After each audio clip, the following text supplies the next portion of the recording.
The memory of the 4th of July celebration will always stick in my mind as a disastrous holiday.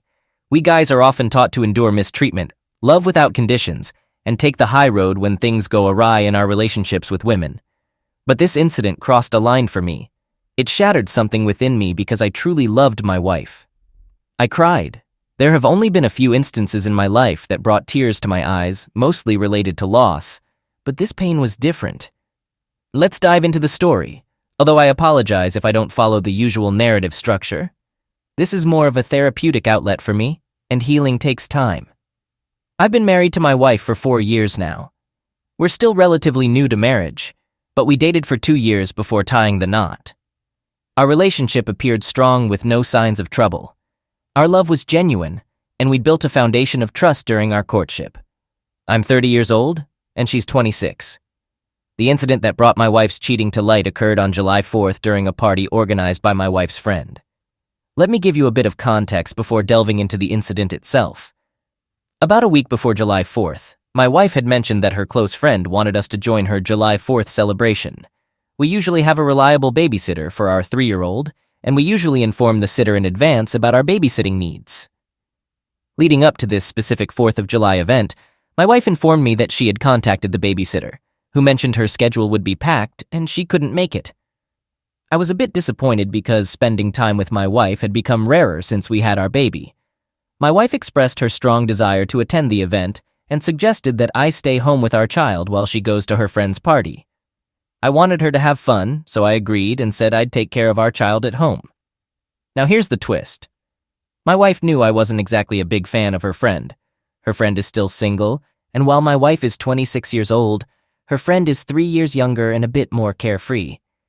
I don't want to come across as controlling, especially since my wife is an adult. I simply advise her to watch out for her friend because she might not be the best influence. Now, on the morning of July 4th, I took an unusual step and decided to call the babysitter myself. Normally, my wife handles these arrangements, and I had to find the sitter's number on my wife's phone. My thinking was that if I offered the babysitter a higher hourly rate, she might change her mind and agree to take care of my child that evening. If it works out, I plan to surprise my wife and let her know we could go to the event together after all. I wanted to share the news with her once I had the babysitter situation sorted out and enjoy the satisfaction of pulling off a last-minute miracle. Things started to unravel when I called the babysitter and asked her to reconsider sitting for my son that evening, even though she had initially declined. She appeared surprised when I used the word reconsider and told me it was the first time I had asked her about that day. Her surprise caught me off guard too, and I inquired if she remembered my wife calling her to arrange the evening a week earlier. She confirmed she hadn't received any call from my wife. I quickly improvised and told her that my wife had actually called a family member instead. That's when it became clear to me that my wife had lied for some reason, although I couldn't figure out why. It was definitely a cause for concern. I arranged for the sitter to come to our house at 10 p.m., and my wife mentioned she would be leaving around 8 p.m. for the event. Before ending the call with the sitter, I made sure to tell her not to inform my wife about her coming over. I explained that I wanted to surprise my wife and keep the outing I had planned a secret. I almost stumbled over my words when the sitter reminded me that I had mentioned my wife's earlier attempt to secure the date and time. I managed to cover it up by saying that we both thought the date night might have been canceled, but since she was on board, it would still be a nice surprise. As scheduled, my wife left around 8 p.m. I waited patiently for the sitter, who arrived on time. Once she was there, I headed to the party my wife had mentioned. Honestly, I had a suspicion that she might not show up and go somewhere else instead. But to my surprise, she was indeed at the party. Her friend greeted me as I arrived. Seeing me there surprised her, and she quickly called my wife over. It's an understatement to say she was just shocked. Her reaction was more like utter disbelief. It had only been around 3 hours since my wife left home, but she already seemed quite intoxicated. Her eyes were bloodshot, and her reception towards me was chilly. She repeatedly asked why I was there and who was taking care of our child. I reassured her that I had the babysitter situation under control and that she shouldn't worry. I just wanted us to enjoy the evening together and watch the fireworks display. The party itself was in a medium-sized setting, with maybe 15 to 20 people squeezed into the house. One thing that stood out to me, though, was the gender ratio. There were noticeably more guys than girls, almost like a 2-to-1 ratio. We managed to move past the awkward initial interaction, but that still didn't explain why my wife had been deceptive about the outing. The event seemed to revolve around a game night, with a focus on playing risque truth or dare games. I overheard one of the guys suggesting they get back to the game. I decided it was time to catch up on what I had missed and joined in with the friendly group of guys. These were the ones who were quite talkative, either due to the drinks flowing or just their outgoing personalities. Amidst the gathering, my wife's behavior became agitated and uneasy, and she expressed her desire to leave and go home. Her sudden request to leave raised a red flag for me, suggesting that she was definitely hiding something. I assured her we could head home, but I asked for a moment to try some of the drinks since I had just arrived. I headed to the kitchen and struck up a conversation with one of the guys there. After introducing myself to a random guy, I inquired if he was enjoying the party. He introduced himself as well and confirmed that he was indeed having a good time. I told him I was interested in making a move on one of the girls at the party, but I wasn't sure who was available. I began pointing to the different girls one by one, and he helped me identify who was already in a relationship and who seemed open to approach. Using this approach, I eventually pointed to my wife without revealing her identity to the stranger. I then asked him what he thought about her. He mentioned that my wife was attractive, but he warned me that she was off limits because she arrived with a guy he knew as a friend. I pretended to be interested and asked him to share more details about this guy. The stranger went on to give me information about my wife's affair partner, explaining that they had met at a concert and had been involved with each other intimately since then. This revelation really hit me hard. The timeline of when my wife attended the concert and met this guy matched up perfectly. This struck a chord because I was also present at that very same concert. What bothered me was the fact that I was with her most of the time during the event, except when she wanted to get some snacks and insisted on going alone. I recall that it took her an unusually long time to return with her snacks, but I brushed it off, assuming there was a long line or she needed to use the restroom. This incident happened about a month prior, and ever since then she had been frequently leaving the house and even had a trip out of town. This new information left me questioning everything. The stranger was bragging about my wife as if she were some kind of prize he'd won for his friend. He kept on talking, sharing a few more details. He explained that he had come to the party to pursue my wife's friend, whom he described as a free spirit. I wasn't sure if my reaction was noticeable, but I couldn't fake it anymore. Just then, my wife's friend joined the conversation, possibly realizing that my questions were leading to the truth about my wife's affair. However, it was too late, and I could tell that she was also part of the deception. I excused myself from the conversation but asked my wife's friend about my wife's whereabouts. She suggested checking the patio, and that's where I found my wife talking to the guy. It seemed like they were either having a heated discussion or she was trying to convince him of something. I approached them and introduced myself to the man who was involved with my wife. But before I could say anything to him, my wife hastily pulled me away, insisting that we should leave the party. I swatted her hand away with anger and told her she could leave because I wanted to have a talk with the man. I confronted him directly, introducing myself as her husband. I asked him straightforwardly if he knew my wife was married before getting involved with her, considering I had already discovered the truth about their relationship.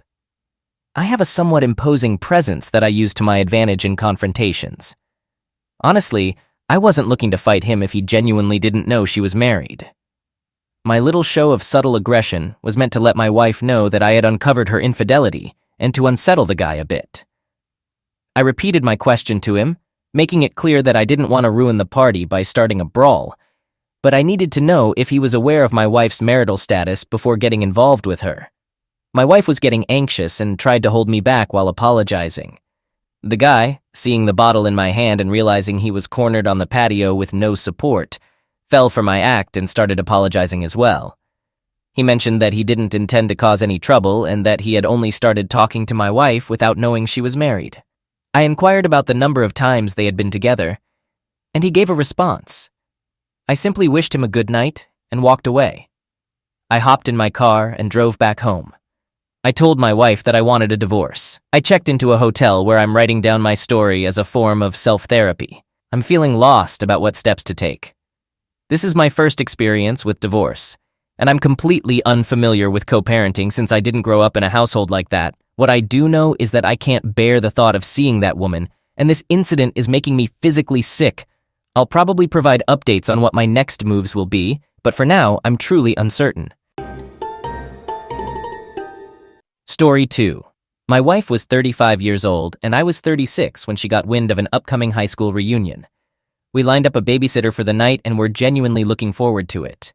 I might not have known any of her old classmates, but the idea of mingling with her friends from back then was thrilling. I first crossed paths with my wife in a bar situated on the same street where we both worked. She was a hairdresser, and I was employed at a print shop. The first thing that caught my eye was her stunning hair. And then I glimpsed her eyes, and I knew right then that she was going to captivate me for a long time to come. Her opening line to me was about needing a haircut, but that's a tangent. We tied the knot and welcomed 2 children into our lives. Our marriage had its imperfections, and there were instances when we thought about taking some time apart. But whenever it came to actually packing our bags, neither of us could go through with it. There was no cheating going on at that point, so it felt like every disagreement or issue could be resolved with communication and effort. Isn't that how marriages are meant to work? Our kids enjoyed a wholesome childhood, never having to overhear heated arguments. They were 13 and 16 when we began preparing to attend her high school reunion. About 2 weeks before the reunion, my wife went on a Facebook spree, adding a bunch of her high school buddies.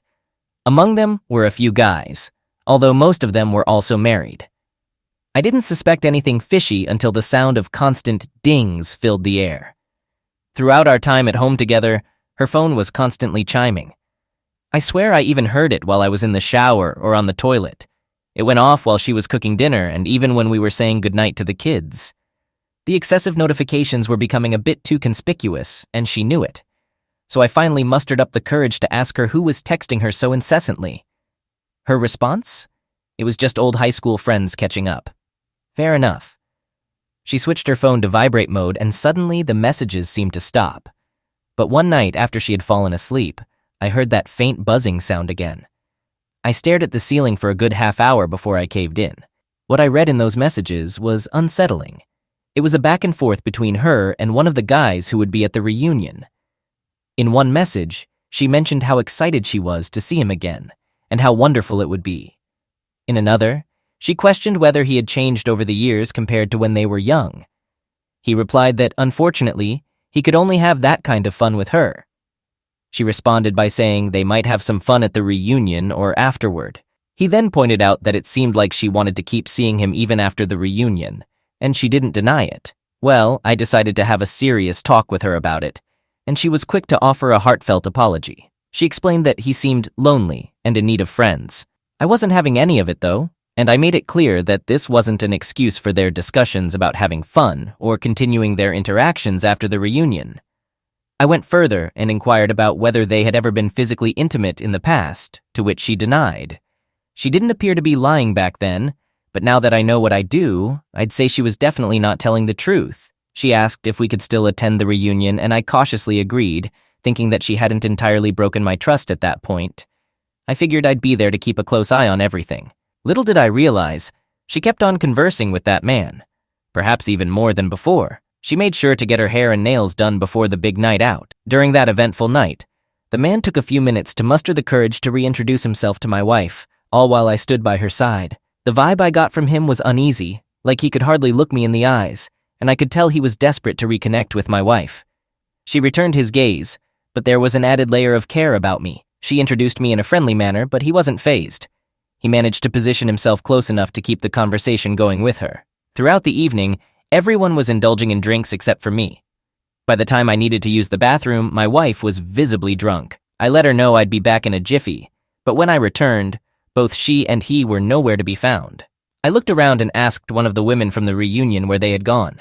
She mentioned they had stepped outside for a cigarette. Now, my wife wasn't a smoker, but I speculated that she might have gone out to keep him company.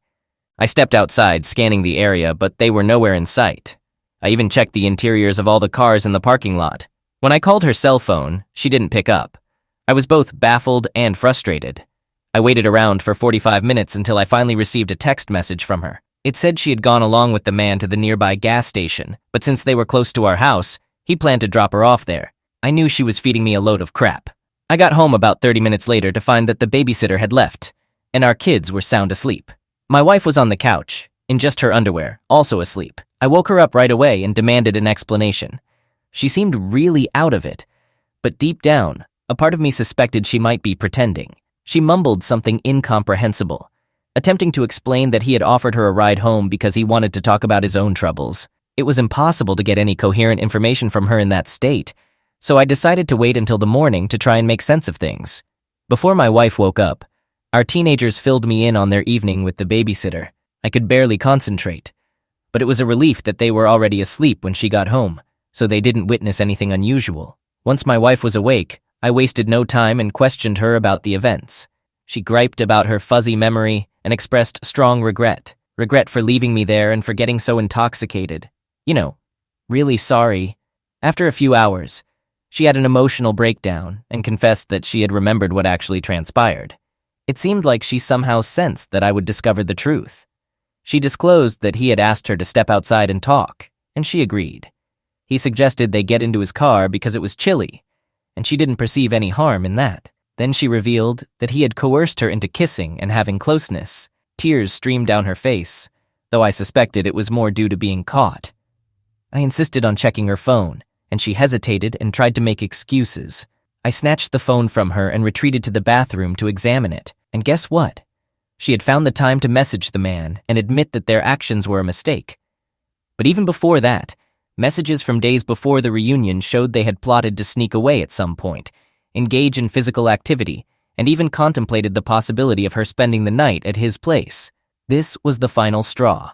Our marriage had reached its end. As I swung open the bathroom door, she stood there, pale as a ghost, staring at me like her entire existence was on the line. I let her know in no uncertain terms that it was over, that I couldn't continue with her after finding out about her calculated betrayal. Her tears flowed, and she begged for my forgiveness in a barely audible voice. I reminded her that even though she was intoxicated when it happened, she had planned this affair in advance. She had chosen to shatter the trust we had built over all those years. My resolve to shield her as my wife crumbled because she had willingly let another man into our life. I didn't think she could feel any lower, but my words managed to drag her further down. She curled up into a ball, her sobs echoing through the room, while I went about doing her a few favors.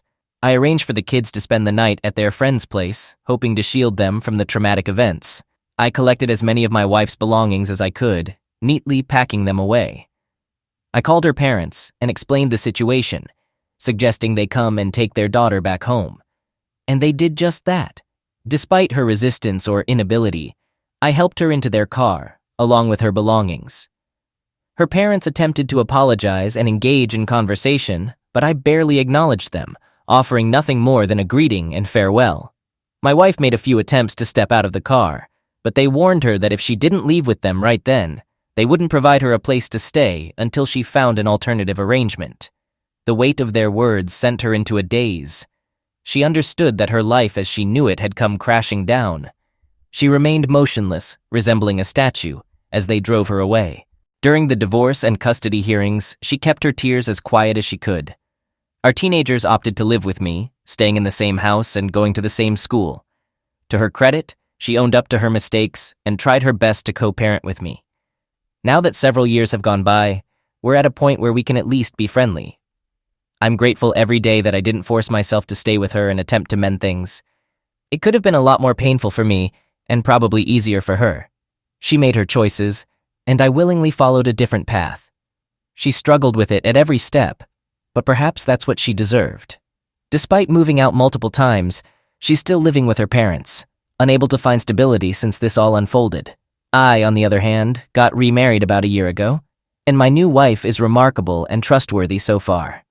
Sharing my experience is important to give hope to others grappling with their own harrowing life changes. My child's mother betrayed me by having an affair with my best friend. Back when we were just dating, I had no clue that she was meeting up with my best friend at 5 a.m. to hit the gym. After my work shifts in the afternoon, my friend and I would work out together. Interestingly, she would sometimes show up there unexpectedly and focus on me, barely acknowledging my friend. Whenever we hung out with friends at restaurants or bars, she'd shower me with attention and affection in front of everyone, sticking close to me. However, if I got up to order a drink or use the restroom, I'd return to find them deep in conversation, and they'd immediately change their behavior when I approached. Since my sister accused me of dominating conversations, I figured I was being overbearing and not giving them space to talk. So whenever I noticed this, I simply trusted them both completely. They both shared an interest in astrology and were thrilled that their zodiac signs matched as Virgos. Eventually, I grew uncomfortable with the direction the relationship was taking, so I decided to end it. She was persistent about us getting back together, putting in a lot of effort. She'd come over to my apartment after my work shifts, trying to seduce me. She'd be dressed in sexy lingerie and wouldn't leave until she satisfied me. However, things took a strange turn with my friends. My best friend started avoiding hanging out, and I noticed the rest of the group excluding me from their plans. I asked my buddy what was going on, why I wasn't being invited anymore, and he'd say it was all last-minute planning and they assumed I'd be busy. Later on, another friend revealed that he would tell the group he wanted to invite me, but then tell them I was too busy to join. He never reached out to me. Instead, he contacted my ex and invited her. She was excited to go drinking and clubbing with the group, and him every time. My best friend excluded me from events so he could invite my ex as his date in the group. Despite all the ongoing drama for months, she's putting in a lot of effort to get us to date again, doing all she can, and he's just enjoying the ride for now. I'll admit I'm not the strongest guy, and despite all the headaches she brought, I'd still fall for her visits because I knew she was up for some fun. Eventually, I wisened up and realized her constant presence was just giving me temporary satisfaction while preventing me from meeting new girls. I took a trip out of town for a few months to break the toxic cycle, but after a whole summer, I figured out that I genuinely enjoyed her company and should be open to compromises. We had been together for 2.5 years, so we already knew each other well. After months of not talking, I approached her and asked if we could start anew. She was really upset, somehow knowing that I had been dating someone else while we were broken up. I had no idea how she found out. At this point, I still didn't know that she and my best friend were hanging out the whole time. I made sure to keep my personal matters private to avoid disrupting my life in case this new attempt didn't work out. However, she oddly guessed many things about me with surprising accuracy. I was eventually compelled to admit, yeah, that actually happened. Sure, I did talk to another girl, and a lot of other things she just wouldn't let go of. After she relentlessly pushed me and insisted that honesty was crucial for this to succeed, I ended up spilling all my private details, even though we were already broken up. Following this, she took it a step further, saying that simply sharing wasn't enough, and if I truly meant it, I had to marry her right then and there, or make her pregnant that night. She caught me off guard by suggesting we elope, even proposing that we could get someone she knew as a witness and use a quick venue. I did want to reconcile, but both options felt extremely rushed. I thought that maybe if we had intimacy, I could avoid getting her pregnant, just like it had always been the case. So within a week, I chose to engage in unprotected intimacy with her as an alternative to getting married. And that's how things unfolded. After that, everything started to go downhill. Firstly, she was against taking a pregnancy test. We had a bunch of extra pregnancy tests, and even though I knew it was too early, I jokingly suggested that she pee on one of them. She came up with a ton of excuses for not doing it until a month later. I sometimes wonder if she was worried she might already be pregnant. On another note, once my best friend learned that I was taking my relationship with her more seriously, he got upset with me and started giving me reasons why I should consider dating someone else instead. Then we found out that she was pregnant from that night, and she gave me an ultimatum. But overall, things seemed good, and I was happy with how they were going. However, her sisters started asking me strange questions like, "Why are you so nice to her?"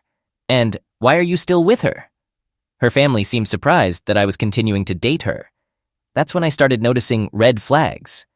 Her sister began mentioning things that she shouldn't have known about, like my best friend's nickname, the type of car he drives, and some of the music he liked. I asked her how she knew him, and she proceeded to tell me stories about how he frequented their house a lot.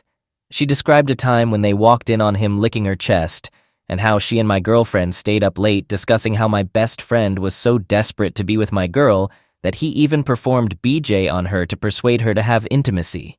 I didn't want to believe it, but I started keeping track of everything she said.